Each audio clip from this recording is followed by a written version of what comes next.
અને મારા ભાઈ બહેનો ધ્યાનમાં રાખો, હોબી તમારી એવી છે જે તમારા વ્યક્તિત્વને, તમારી પર્સનાલિટીને એક્સપ્રેસ કરે છે. અને જ્યારે તમે જેને હોબી કહો છો એનો અર્થ એ લેવાય કે આ એક એવી વસ્તુ તમારા જીવનમાં છે કે જે તમે થાકી જાઓ ને બધા ફિલ્ડથી, ત્યારે તમે એ કરો છો. એ એક્ટિવિટી કરવાથી તમે ફ્રેશ થાવ છો. એ એક્ટિવિટી કરવાથી તમે ઉર્જાવાન બનો છો. વાત સમજાય? જેમ કે કોઈ બેને કીધું કે બેડમિન્ટન છે, તમે કીધું ક્રિકેટ છે, તો તમે એ એક્ટિવિટીમાં શારીરિક થાક લાગવો એક અલગ વસ્તુ હોય છે. કે તમે માની લો કે કોઈ રમત ગમતને જ્યારે તમારો હોબી બનાવો છો તો 2 કલાક 4 કલાક 6 કલાક કે શારીરિક થાક લાગશે, બટ મન ભરાણું ન હોય. એ એક્ટિવિટીથી મન ન ભરાતું હોય બેટા. અને એમાં અત્યારે તમે જે બોલી રહ્યા છો એ આ બધું જો મેં પહેલાં કહી દીધું હોત ને કે હોબી ઉપર તો આમ પ્રશ્ન પૂછાય ને તેમ પ્રશ્ન પૂછાય તો બોલો તમે કાંઈ ન બોલત. કાંઈ આમ મારે કાંઈ હોબી જેવું છે નહીં. જેટલા પણ છોકરાઓ આપણા ઇન્ટરવ્યૂ સુધી મોર દેન 500 સ્ટુડન્ટ્સ હશે કે જેમણે જીપીએસસીના ઇન્ટરવ્યૂ ફેસ કરેલા છે. 2-4 સ્ટુડન્ટ એવા છે જેમણે યુપીએસસીના ઇન્ટરવ્યૂ ફેસ કરેલા છે. હા બેટા, એમાંથી 99% સ્ટુડન્ટને જ્યારે ઇન્ટરવ્યૂ સેશનમાં અમે પૂછ્યું, અહીંયા 1-to-1 સેશન લેતો હોઉં, રાઈટ, તો એમ જ કહે કાંઈ હોબી તો જેવું છે નહીં. પછી આપણે એને સામું પૂછવું તો ગમતી પ્રવૃત્તિ કહી, આપ સમજો આવી રીતના, તો એને સામેથી પૂછવું પડે. કેમ? કારણ કે એના મનમાં ભય ઘૂસી ગયો છે કે જો હું એમ બોલી દઈશ ક્રિકેટ તો હું સામેથી મને પ્રશ્ન આવ્યો હતો કે વિશ્વનો પહેલો ટેસ્ટ મેચ કયા દેશો વચ્ચે ક્યાં રમાયેલો. હાય હાય, બોલનું શું માપ હોય છે, પોપિંગ ક્રીઝ શું છે, આવું બધું પૂછી લેવામાં આવશે. વિકેટના 2 સ્ટમ્પ વચ્ચેનું ડિસ્ટન્સ કેટલા ફૂટ હોય છે, આવું બધું પૂછી લેવામાં આવશે. તો એનાથી ડર ઊભો થાય, કારણ કે આપણી પાસે બેસિક નોલેજ નથી. આપણે ક્રિકેટ રમ્યા જ, ક્રિકેટ વિશે કંઈ શીખ્યા? પ્રશ્ન ઊભો કરો. ક્રિકેટ રમ્યા, વેરી ગુડ, હું તો ગલી દંડો રમી નાખું, જુગાર રમી નાખું, શું ડ્રીમ 11? તો હા, મને ડ્રીમ 11 પસંદ છે, તો હું નહીં રમતો ડ્રીમ 11. હું જન્માષ્ટમી, અમારે તો જુગાર રમવાની પરંપરા, અમે સૌરાષ્ટ્રના છીએ, બસ ત્યારે અમે રમીએ. મારા છોકરાઓ પછી એટલે 5-7 વર્ષથી અવસર પણ નહીં આવ્યો. મારા ભાઈ બહેનો, જે પણ તમારી હોબી છે એને થોડી શું કહેવાય એનરીચ કરો. રોજ 15-20 મિનિટ એને આપો. અગર તમે સ્પોર્ટ્સમાં રોજ અડધી કલાક ક્રિકેટ રમો છો, રમો, એનાથી કાંઈ તૈયારીને નુકસાન નહીં પહોંચે. ક્રિકેટ રમ કરતા નહીં પછી આપ સમજો કે ભાઈ હવે 6 કલાક તો બેડમિન્ટન ચાલુ છે, એવું નહીં. મારા ભાઈ બહેનો, પણ એને ટાઈમ આપો. 30 મિનિટ, 50 મિનિટ, 1 કલાક સુધીનો ટાઈમ તમે આપશો, કાંઈ નુકસાન નહીં. બટ એમાં લર્નિંગ હોવું જોઈએ, ખાલી પ્લેઇંગ નહીં, પ્લેઇંગ સાથે લર્નિંગ. અને ત્યારે તમે એ હોબીને લઈને જીવંત બનશો.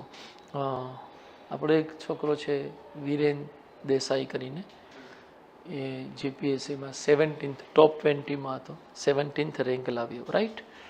અને ડેપ્યુટી કલેક્ટર છે, તે કદાચ અમરેલીમાં પોસ્ટેડ છે, વિરમગામ. હા, મારી છેલ્લે વાત થઈ ત્યારે અમરેલીમાં હતો.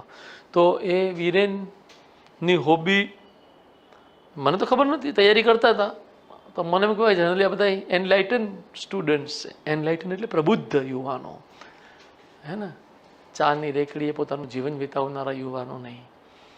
ઓકે, તો કોઈ દિવસ પહેલાં હું ચર્ચા ન કરતો હોબી વિશે આમ. એટલે એને હોબીનું પૂછ્યું, એણે કીધું મારી હોબી બર્ડ વોચિંગ છે. શું? પક્ષી જોવા. અરે મને ઇન્ટરેસ્ટ પડ્યો. એટલે બર્ડ વોચિંગ એટલે કોઈ દૂરબીનથી જોવો કે આમ કઈ રીતના તમે જોવો? મને કે સાહેબ દૂરબીનથી જોવાનું આવે. કઈ જગ્યાએ તમે જોવા ગયા? તો એને 2-3 નામ, થોડનું પણ નામ લીધું, 2-3 નામ લીધા. પછી હવે મને થોડું ટેકનિકલ ક્વેશ્ચન પૂછવાનું મન થયું કે જે દૂરબીન કે તમે વાપરો છો એમાં શું ટેકનિક વાપરાતી હોય?